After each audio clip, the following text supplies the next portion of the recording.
Fala galera, seja muito bem-vindo a mais um episódio do canal que vai responder a sua pergunta: qual notebook comprar? Meu nome é Michael e no vídeo de hoje nós temos o esperadíssimo, na verdade, esperado review do Dell G3. A gente já fez um vídeo de unboxing dele, você pode conferir pelo izinho aqui no canto ou então pelos links na descrição. E no vídeo de hoje a gente vai fazer uma análise melhor sobre o seu funcionamento. A gente passou um bom tempo com este modelo, testando e brincando nele. E hoje nós vamos ver os resultados. Solta a vinheta.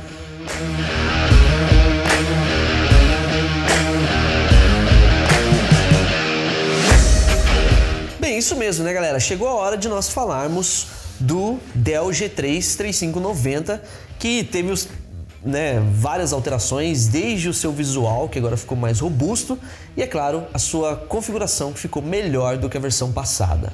Como eu falei anteriormente, a gente já fez um vídeo de unboxing deste modelo aqui em que a gente falou mais sobre o visual dele. Mas para resumir, ele ganhou um visual novo, muito mais moderno, mantendo-se discreto, e essa parte aqui na tampa, sutil, um detalhezinho sutil, casou muito bem com esse detalhe metalizado que ele tem na logo. E dependendo do ângulo de visão que você olha para essa logo, ela muda de cor, vai de um roxo quase para um esverdeado. Então dá uma estilizada no modelo.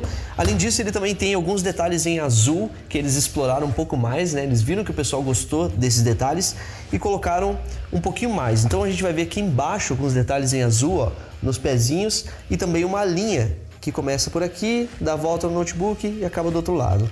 Então fica essa linhazinha estilosa aqui, e os sinais das conexões também são azuis.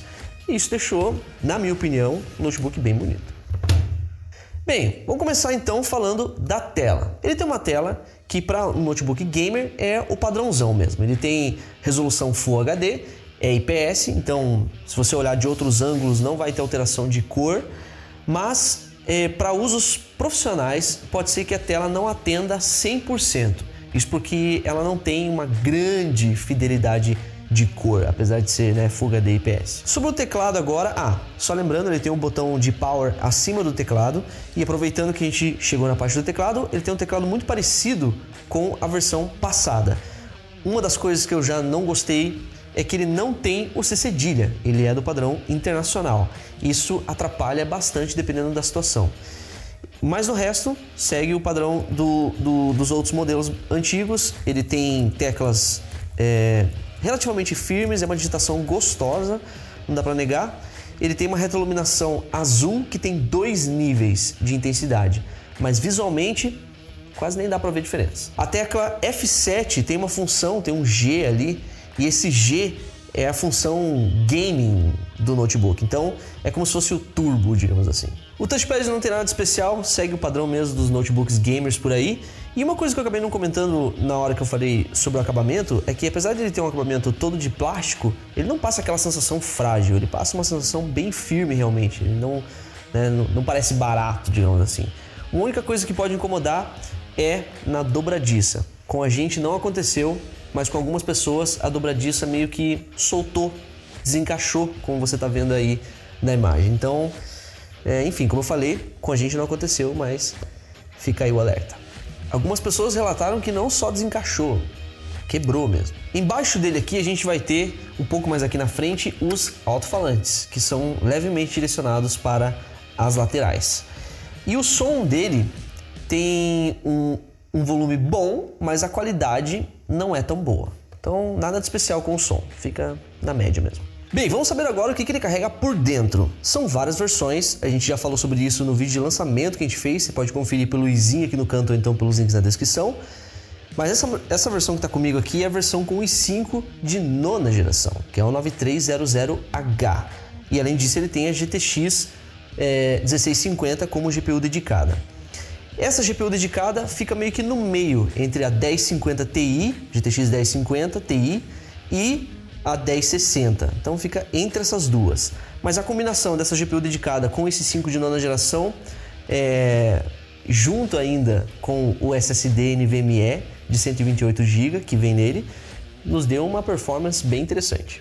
De memória RAM vão ser 8 GB, e o interessante é que é do tipo Dual Channel, então são dois pentes de memória de 4 GB funcionando ali ao mesmo tempo. E você pode expandir essa memória até 32 GB colocando 2 pentes de 16 GB. 16 mais 16, 32.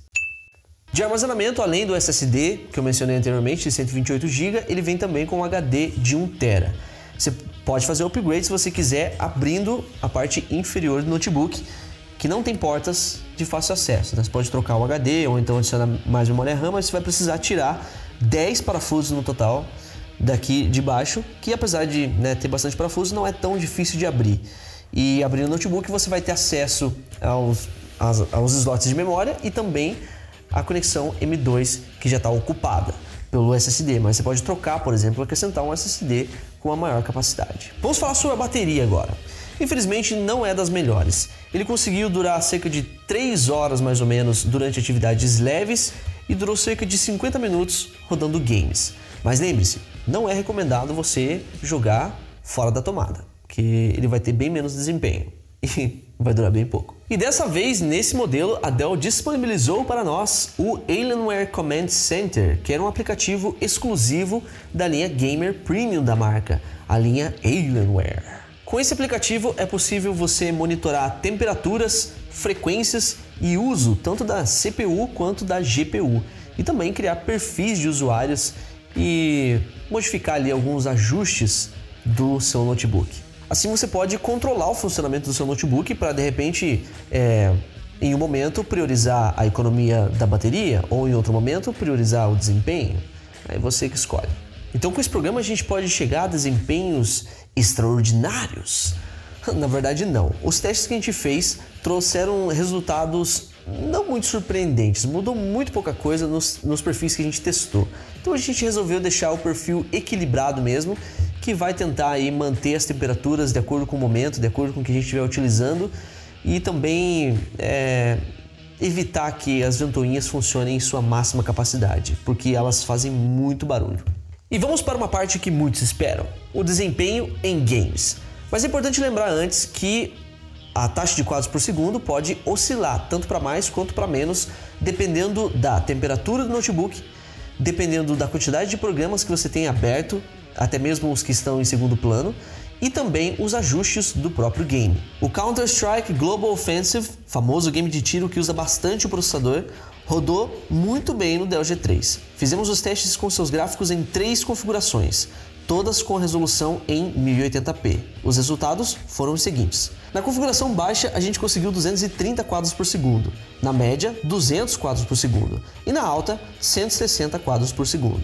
Outro jogo que testamos foi o Apex Legends, ou Apex Legends. Enfim, um Battle Royale que, apesar de não estar mais tão popular, tem gráficos um pouco mais exigentes que alguns concorrentes e consideramos que vale a pena o teste. Rodou nas seguintes médias. Na configuração baixa, a gente conseguiu 90 quadros por segundo e no alto, 55 quadros por segundo. Testamos também o Fortnite, que é ainda bastante popular, e este teve excelentes resultados. No baixo a gente conseguiu 220 quadros por segundo, no médio 170, no alto 95 e no modo épico 75. Testamos também o PUBG e o seu irmão PUBG Lite. E estes não foram problema para o Dell G3, rodando com médias de quadros por segundo bem interessantes. À esquerda, os resultados se referem ao PUBG, da Steam, e da direita, o PUBG Lite. Fizemos os testes nas duas versões, mas dando mais atenção ao PUBG Lite, visto que sua base de players tem crescido muito nos últimos meses. No modo muito baixo, a gente conseguiu 95 quadros por segundo no PUBG e 220 no PUBG Lite. No baixo, 80 no PUBG e 200 no PUBG Lite. No médio, 70 no PUBG e 180 no PUBG Lite. No alto, 60 no PUBG e 160 no PUBG Lite. No Ultra, foi 50 no PUBG e no PUBG Lite, 120. Nós fizemos também os testes de benchmarks. Você pode conferir pelos links aqui na descrição, né? A gente deixou lá no nosso site para você que é um pouco mais avançadinho e quer saber como que ficou as pontuações para esse notebook. Agora vamos falar de um ponto bem negativo deste notebook, que é as suas temperaturas. Sim, ele é um notebook que esquenta. Esperávamos que a Dell fosse melhorar o sistema de refrigeração nesta linha nova do G3, mas infelizmente deixaram a desejar. Nos jogos mais pesados, ele chegava a uma temperatura de 95 graus e às vezes vários picos de 100 graus. E para entregar uma temperatura um pouco melhor, na casa dos 90 graus, ele baixava a velocidade do processador, né, da CPU. Apesar dessa perda de velocidade na CPU, a gente não viu tanta diferença na prática. E aí tem o modo alto desempenho, né, que é o modo que você ativa com a tecla G, como eu falei anteriormente. Neste modo, ele não limita a CPU, mas em compensação ele acelera o sistema de refrigeração. Então as ventoinhas vão funcionar na máxima capacidade que elas podem. E isso faz com que o notebook fique bem barulhento. Apesar desse barulho todo, ele não entrega assim avanços tão significativos no desempenho em games. A diferença acaba sendo bem pequena, tanto na taxa de quadros por segundo, quanto na qualidade gráfica no geral. Para ser sincero, a gente não acha válido utilizar esse modo, visto que as temperaturas vão aumentar, a ventoinha também vai fazer mais barulho, porque a temperatura aumenta, você vai ter ali um ganho de temperatura e um ganho de barulho, e muito pouco ganho de desempenho no final das contas. Vale destacar, galera, que apesar das altas temperaturas, ele não vai apresentar quedas bruscas de desempenho nos games ou então muitos travamentos constantes, né, os famosos shudderings. Vai apresentar ali alguns bem rápidos mesmo em situações distintas. E a gente também não teve desconforto com aquecimento aqui na região do teclado. Então quando você está ali utilizando o computador e você sente o aquecimento, isso não acontece. Uma dica interessante para usuários mais avançados é fazer o undervolting nesse notebook. Tem vários tutoriais na internet que ensinam como que faz. Não é um procedimento que vai trazer risco de danos a componentes e nem perda de desempenho, mas vai ajudar você a ter melhores temperaturas no seu notebook. Vale destacar uma coisa, ele não apresentou nem problemas de temperaturas, nem problemas de travamentos com tarefas leves, como por exemplo, utilização do Windows, navegação na web ou então reprodução de arquivos multimídia, como por exemplo, vídeos. O seu SSD fez ele fluir muito bem. Conclusão, vale ou não vale a pena comprar o Dell G3 3590? Bem, ele é um notebook que tem os seus prós e tem os seus contras, como qualquer outro notebook. E depois de a gente fazer os testes no G3, a gente concluiu que ele é um notebook indicado para pessoas que precisam de um notebook com uma boa performance, tanto para games quanto para algumas tarefas profissionais, mas que também precisam de um notebook com um excelente custo-benefício. Ele é um modelo que tem um custo baixo em sua categoria. É um notebook gamer de entrada na casa dos 4 a 5 mil reais, mais ou menos, dependendo da versão, né?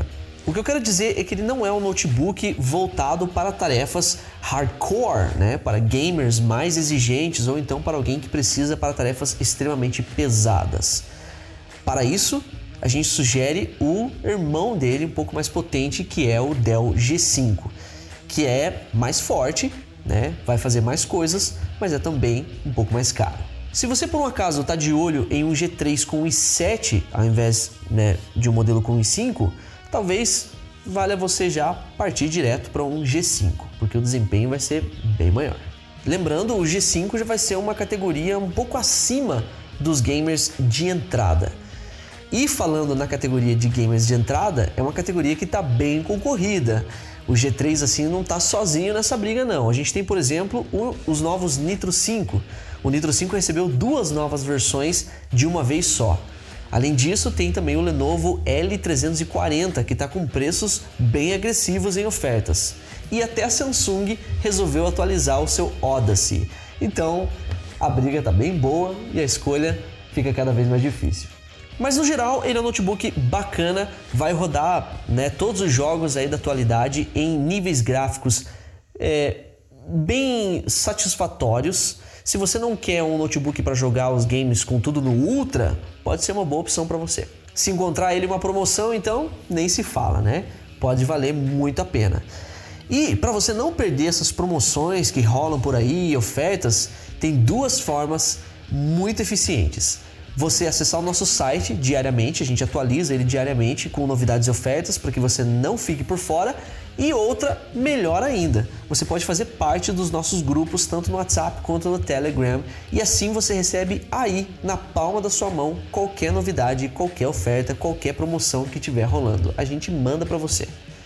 Fácil, né? E é isso, eu espero que você tenha curtido esse vídeo. Se você curtiu, não esquece de deixar o seu like aí embaixo do vídeo, o seu gostei. Se inscreva no canal também para você não perder as outras novidades que nós postarmos aqui. E ativa o sininho também, que assim você não perde mesmo. Eu vou ficando por aqui, mas nós vemos você no próximo episódio. Aquele abração, boas compras e até lá!